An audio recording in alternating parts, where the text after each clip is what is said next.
Welcome back, everybody, to Interceptor's Final Fantasy Diaries. Happy Sunday. I hope you're having a lovely day, and I hope that you're having a happy Mother's Day. If your mother is around, give her a hug, do something nice for her. If your mother is not around, do something nice for some lady who is important to you. Because everyone can be a mother. So, I hope the weather's nice as well. It's really been a lovely weekend here. A very nice counter to kind of a stressful week. Kind of good week. I'll talk more about it on an updates video at some point. Maybe even next week after this episode. It might be a nice break between the NES and the Sega eras of Final Fantasy, as it were. I have no idea which direction I'm running in, by the way. I'm just kind of doing this. And it's probably fine that I'm not paying attention, because I'm going to be paying very close attention to what I'm saying, because today is Final Fantasy VI. If you don't know what that means to me, you have not been listening very hard. Final Fantasy VI is my absolute favorite Final Fantasy game. I try to get everybody to play it. The music is amazing. If you haven't listened to the OC Remix Balance and Ruin album, 5 discs worth, oh my goodness, it's amazing. I absolutely love it. Especially the Queen-inspired opera. It's just perfect. Just like this game. Not that I'm biased, I'm totally biased. But many people are biased by the first Final Fantasy they play, and 6 was my first, and my only for a very long time. I played, as it was known then, Final Fantasy III every summer for many years. It was totally unbeatable in my heart, and it still is. I still love picking it up. And hopefully today I'll be able to explain to you why I love it so much. And if you haven't played it, maybe you'll go out and play it. If you have played it, maybe you will share some of your experiences in comments, or just go pick it up, because it's amazing and you should go play it. In fact, I want to go play it right now, but alas. So the basic premise, as told in the intro, is the ancient war of the Magi. When its flames at last receded, only the charred husk of a world remained. Even the power of magic was lost. In 1,000 years that followed, iron, gunpowder, and steam engines took the place of magic, and life slowly returned to the barren land. Yet, there now stands one who would reawaken the power of ages, the magic of ages past, and use its dread power as a means by which to conquer all the world. Could anyone truly be foolish enough to repeat that mistake? The answer, of course, is yes. And that person being the Emperor Gastal and his minions, essentially. I really do. I've never thought much about these intro words, frankly. And now that I am reading them, I really quite love them. There's something quite epic about it. The same thing is true for every Final Fantasy intro. Don't move an inch. I'm on my way. But this strikes me as very Virgilian. It reminds me of the opening of the Aeneid with the kind of rhetorical question. But I guess the Iliad also kind of ends its opening with a question. So, make of that what you will.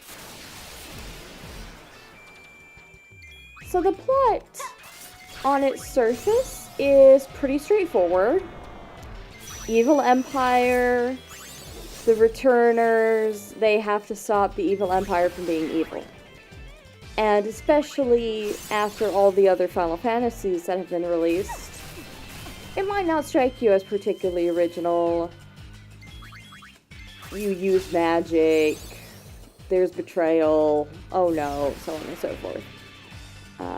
But I think we'll see that at the time, it was quite,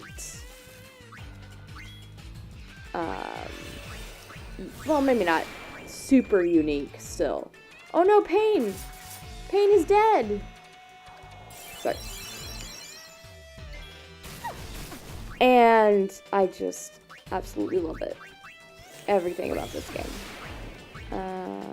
Maybe we should leave. But that being said, it is really hard to pick what our favorites are. I'm not good at this any day, but when it's my favorite game and I'm supposed to be picking favorite things about it, wow, that challenge not accepted? We'll see how well I do. But I will put in a caveat that when discussing my favorites here, a lot of what I'm going to be doing is strategic, in as much as I'm going to try to spread out my favorites so that I get to talk about more things than simply one character, say. Because that'll just simply make it easier for me. So, with that caveat being said, barrier shift, we'll start with favorite character. Favorite character I chose for this to be strong. Mog. It was a very tough choice. And the reason it was so tough was because there are so many characters that I love. But I feel okay about choosing Mog. Hit the shower. In part because on the American release, if you know, he was the cover. It was just him with that black background. And that really struck me. I was really interested, intrigued by the fact that a non-human was taking center stage. It just seemed so bizarre, but cool at the same time. Also, within the game, Mog's amazing. Mog is simply the best. You're fired! And let's never forget that. His little, nope, that's not what I wanted to do. Somebody needs to be a thief. Oh, none of us can be a thief. Oh, there you go. Anyway. And Mog's little intro thing describes him as a streetwise slam dancing Moogle in the original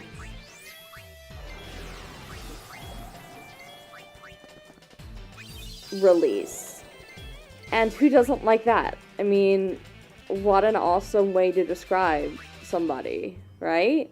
A streetwise slam dancing Moogle? He has the best powers in the game, arguably.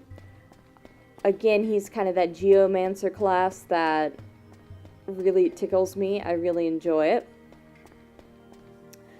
He is really tough, so I like my Moogles to be tough and not cutesy. And that's because of Mog. His storyline is relatively small compared to others. When we are used to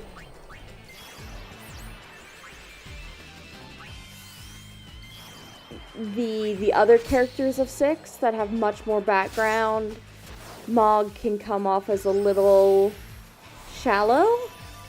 But I think that's unfair, because the Moogles do save Terra and Locke at the beginning. He can boss around Umaro. The Moogles have their own society in that cave, and, last but not least, Mog seems to be the object of theft, kidnapping, something with Lone Wolf the Pickpocket. So, there's a lot going on to Mog. I think he's kind of like the secret mastermind of the whole game. And although the game doesn't explore that, I think it's there. Fan theory, right there. So, I'm letting Mog be my favorite, because he's great. My favorite NPC, well, this is a no-brainer, let's be honest. Leo. General Leo. Right, there's no real option. There's no real competition. Sure, Kefka is legitimately one of the best villains in Final Fantasy. But even with that said, I don't know, I think he still is not as cool an NPC as Leo. And I think that's because Leo has more levels, maybe? Maybe that's why I'm saying this. Obviously, Kefka is just great. I love having him on screen. I love having him laugh and make his little witty comments. But Leo works for the Empire, is trying to not be a terrible guy, but he still goes along with all of this. It just makes for a very interesting character. He has those really awkward conversations with Terra about what it means to love. And you have Sabin, I think, generally saying, you know, if you weren't my enemy, you'd be my friend. So I think Leo, there's a lot to him in the game. And I think a lot of people kind of feel me on being really attached to General Leo, because there's always been that rumor that somehow you can get General Leo to join your party. You remember that rumor back before the internet? Yeah, back then.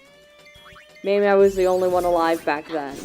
But back then, before the internet, there was the rumor that you could get General Leo in your party. You could resurrect him. I swear, it was crazy. It never worked. But we'll always pray and we'll always go to his grave. Rest in peace. Favorite song? This was also very difficult. Because I've played this game so much, because I've listened to the soundtrack countless times, every song on this playlist just, you know, it just means a lot to me, frankly. And so picking just one was really hard. So I did pick two. And what kind of governed me was two principles. One, these are legitimately my favorite songs. I mean, they're great. But the other piece is they're tied to some of my other favorite characters. So it's going to give me a chance to talk about them. See how I cleverly play that. Now, I will say runner-up is Shadow's theme.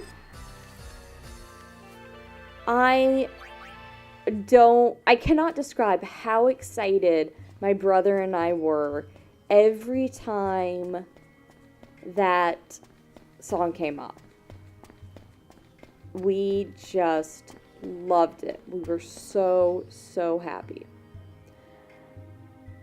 We even recorded it once back in the days of actually having tape to make a mixtape. Yeah, I'm old, guys. I'm really old.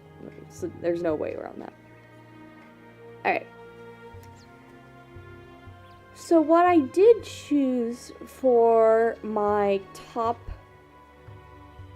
songs were the Coin Song and Epitaph. In part, they're my favorites simply because the end has come faster than I thought. They're very solemn. What can we do?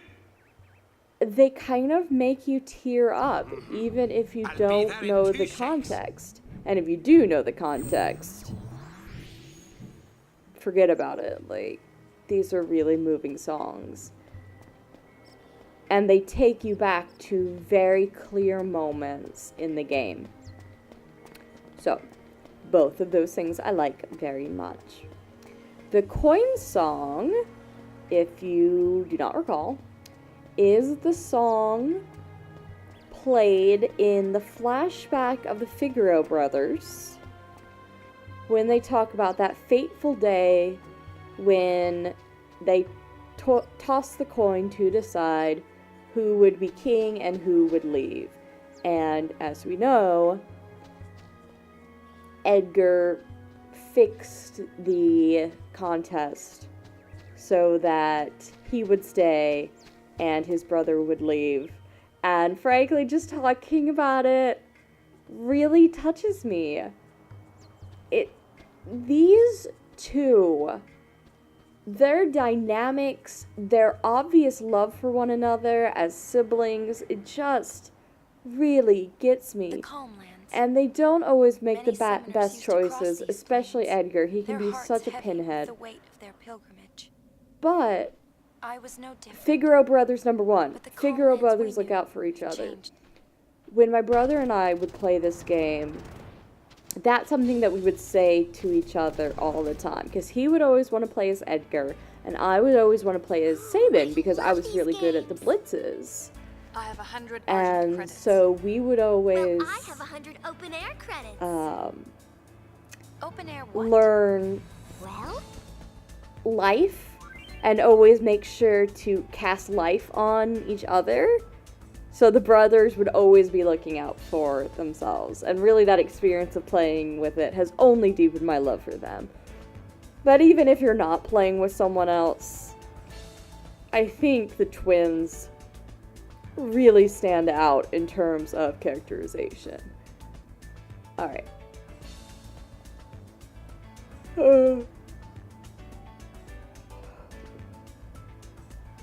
Okay, there's some things happening. Alright.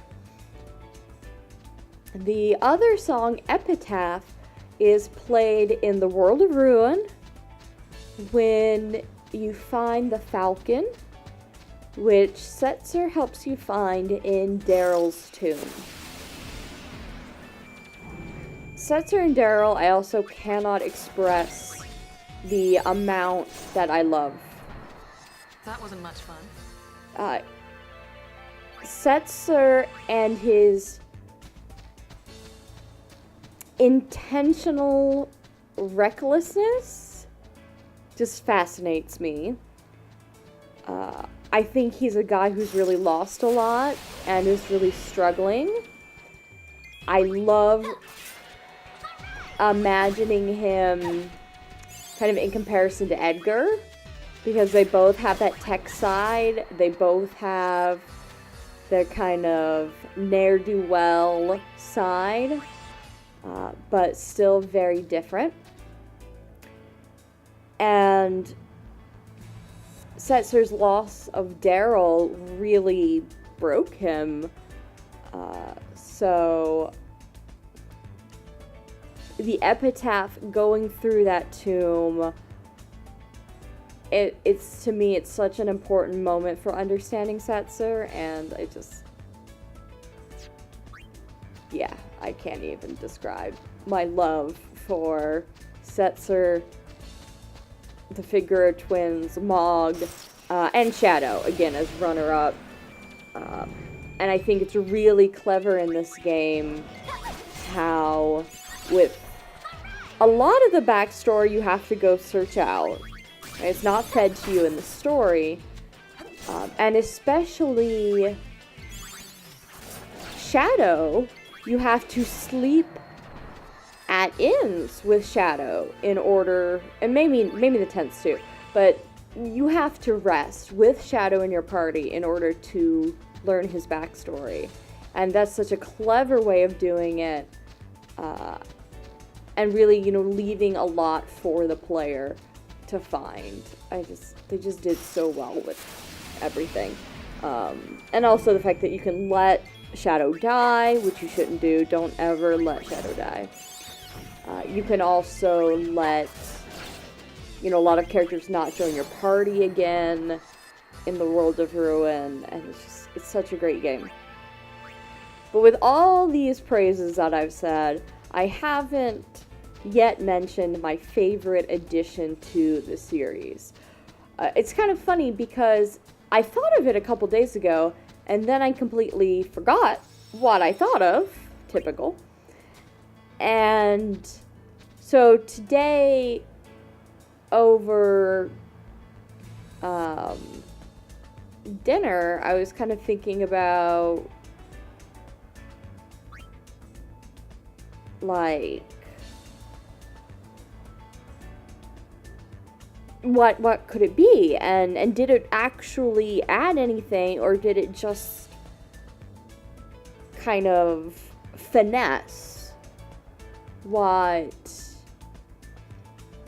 essentially had already been started? So, for example, the Evil Empire, that was something we saw in 2. The set job classes, that's something that we saw in 4.